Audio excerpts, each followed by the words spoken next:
যে কারণে ভালো মানুষ কর্পোরেট লাইফে হারিয়ে যায়। আপনি ভালো মানুষ হলেই চাকরিতে ভালো করবেন, বিষয়টা এমন না। আমি এই কথা বিশ্বাস করি না। আমি কেন বিশ্বাস করি না তার পিছনে একটা লম্বা কাহিনী অবশ্যই আছে।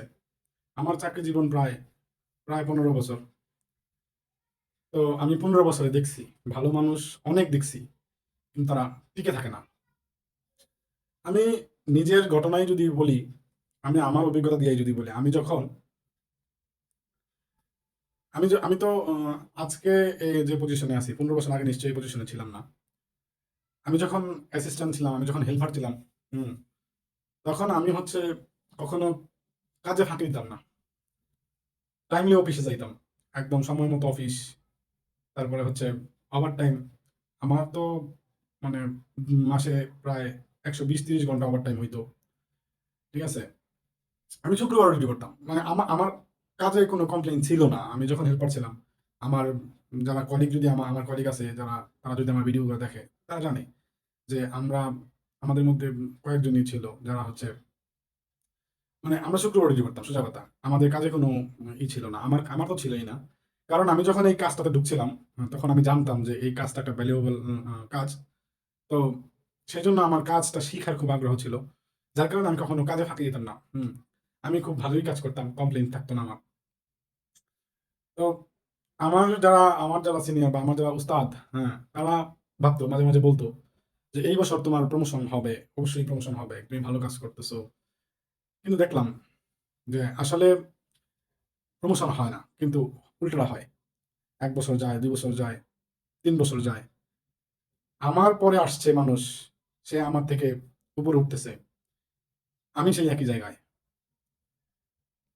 তো আমি হচ্ছে, শুধু তাই না, একটা সময়ের পরে যায়, মানে আমি এমনও হইলাম যে আমাকে প্রমোশনের চাইতে বলতে গেলে ডিমোশনও দেওয়া হয়েছিল। ঠিক আছে, অথচ যারা ওইখানে কাজ করতো, যারা প্রমোশন পাইছিল বা যারা প্রমোশন পাইতো, যাদের স্যালারি বাড়তো, তারা কেউ তখন আমার সমান ছিল না। আমি আমি আমার ডিপার্টমেন্টের কাজ তো করতাম, মানে পারতাম, প্লাস আমি আমার যে সিনিয়র, আমার যে বস, তাদের কাজও তখন আমি করতে পারতাম। কিন্তু তবুও আমি, আমাকে আমাকে কেউ আর কি আমাকে দেখছে, আমি আমি কাজ পাই দেখছে, বাট আমাকে প্রমোশন দেওয়া হয় নাই। তো এটা সমস্যা কোথায় জানেন? সমস্যা দুইটা। একটা সমস্যা হচ্ছে, এটা নিয়ে আমি আলোচনা এখন করব না, কারণ এটা অনেকেই জানে। যে সমস্যাটা হচ্ছে আত্মীয়তাকরণ, একটা ডিপার্টমেন্টে আত্মীয়তাকরণ, এটা কিন্তু খুব, প্রত্যেকটা অফিসেই বসদের কিছু নিজেদের লোক থাকে। এটা তো বুঝেন, এটা এটা নিয়ে আর আমি আর বেশি কিছু বললাম না। আরেকটা হচ্ছে যে আমি কাজ করি, কিন্তু মানুষকে বুঝাই না। আমি যে কাজটা করতেছি, আমি কিসে ভ্যালু দিচ্ছি, মানে কিসে আমি আমি আমি কিসে চিন্তা করছি, ভ্যালুটা দিচ্ছি, এটা আমি মানুষকে বুঝাই না। আমি হচ্ছে আহ, কাজ আছে, করতেছি, আমার শিখতে হবে, আমার জানতে হবে, আমার আমার আমার লাইফ ঠিক করতে হলে আমাকে জানতে হবে, আমি চিন্তা করছি এরকম। হ্যাঁ, কিন্তু যে আমি আমার কাজ কতটুকু আমি আর কি জানি, বা আমি কাজ কতটুকু করতেছি, এটা আমি কাউকে কখনো দেখাই নাই। ঠিক আছে, দেখানো মানে, মানে আমি বলতেছি যে ডেকে ডেকে দেখান, বিষয়টা এরকম না। মানে আমার আমার ভ্যালুটা আমি কাউরে বুঝাই নাই। সবাই সবসময় যখন ডাকছে তখন পাইছে, তো সেই কারণে আমি আসলে ভ্যালু কমিউনিকেট করা পারি নাই। নিজের প্রচার করা এক জিনিস, আর ভ্যালু কমিউনিকেট করা আরেক জিনিস। কর্পোরেট লাইফ একটা কঠিন সত্য আছে। যদি আপনি আপনার নিজের কাজের অনারশিপ না দেখান, সবাই ভাবে যে এটা নর্মাল। আরেকটা জিনিস আছে, আপনি আপনার কাজ যদি নিজে অনারশিপ না দেখান, আপনার কাজ আরেকজনে অনারশিপ দেখায় ফেলবে। আপনারই হয়তো বা নিকটতম সিনিয়র, উনি দেখবেন আপনার কাজ পলিটিক্সে দেখায় ফেলবে, অনারশিপ দেখায় ফেলবে। আপনি করবেন, আপনি পরিশ্রম করবেন, সবকিছু আপনার, কিন্তু উনি দেখায় ফেলবে। কারণ উনি জানে, উনি বুঝে, উনি হচ্ছে কর্পোরেট সিস্টেমটা জানে, তাই উনি হচ্ছে আপনার, আপনি দেখাবেন না, আপনি যে দেখান না সেটা সে জানে, সে জানে বলেই সেটা সে হচ্ছে অন্যকে দেখায় ফেলবে। হ্যাঁ, সিনিয়রকে দেখায় ফেলবে। আরেকটা জিনিস হচ্ছে, আমরা অনেকেই ভাবি একটা একটা ভুল, যে আমি চুপচাপ কাজ করে যাই, আমি কাজ করি, ঠিকঠাক কাজ করি, আমার কাজ তো সবাই দেখবেই, বুঝবেই, হয়তো বুঝবে, এরকম চিন্তা করি। বাট না, কাজ কেউ বুঝে না। নিজের জায়গা নিজেকেই তৈরি করতে হয়। আপনার আপনার এখানে সবাই ব্যস্ত, ঠিক আছে? এখানে আপনাকে কেউ দেখবে না, কেউ খবরও নিবে না আপনার। আপনি যত করেন খবরও নিবে না, ঠিক আছে?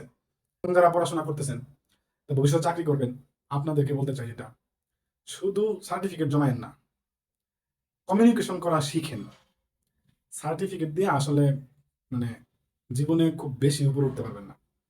চাকরিতে দেখবেন বহু সার্টিফিকেটধারী লোক আছে, বহু আছে, বাট জীবনে কোনো কিছুই করতে পারে নাই।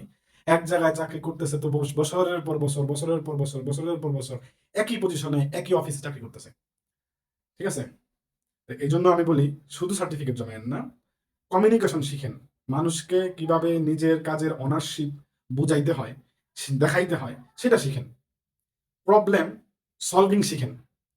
যে কোনো একটা কাজ আপনি করেন, একজনকে বলবেন যে আপনি করেন, হ্যাঁ, এটা না করবেন না। যে কোনো সমস্যায় পড়ছেন, সমস্যাটা এখান থেকে কিভাবে সলভ করা যায় সেটা হ্যান্ডেল করা শিখেন।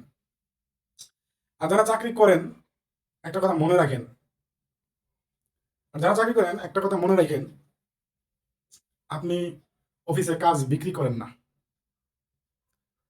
তুমি আপনি ট্রাস্ট বিল্ড করেন। আপনি কাজ বিক্রি করেন না, আপনি আপনার বিশ্বাসটাকে তৈরি করেন অফিসে। আর যারা লিডার, তাদের জন্য, তারা তো বসদেরকেও বলি, সবচেয়ে কোয়াইট এমপ্লয়িটা অনেক সময় সবচেয়ে ভ্যালুয়েবল হয়। হ্যাঁ, কারণ সবাই কথা বলে কিন্তু সবাই ওনারশিপ নেয় না। সবাই কাজ করে, হুম, আবার মানে সবাই কথা বলে কিন্তু আসলে সবাই ওনারশিপ নেয় না। যারা ওনারশিপ নেয় এদের মধ্যে বেশিরভাগই দেখা যায় যে কাজ করে না। তো কথা হচ্ছে, আমি আজও শিখতেছি, হ্যাঁ, কিন্তু আমি আজও শিখতেছি, কিন্তু একটা জিনিস বিশ্বাস করি, কেরিয়ার বড় হয় ডেজিগনেশন দিয়ে না, মানুষ আমার নাম শুনে কি ভাবে সেটা দিয়ে। হ্যাঁ, কাজ করলে স্যালারি বাড়ে, মানুষ গড়তে পারলে দায়িত্ব বাড়ে, ঠিক আছে? তো নিজেরে গড়তে পারলে আপনি ডেজিগনেশনেও বড় হইতে পারবেন, ক্যারিয়ারেও বড় হইতে পারবেন।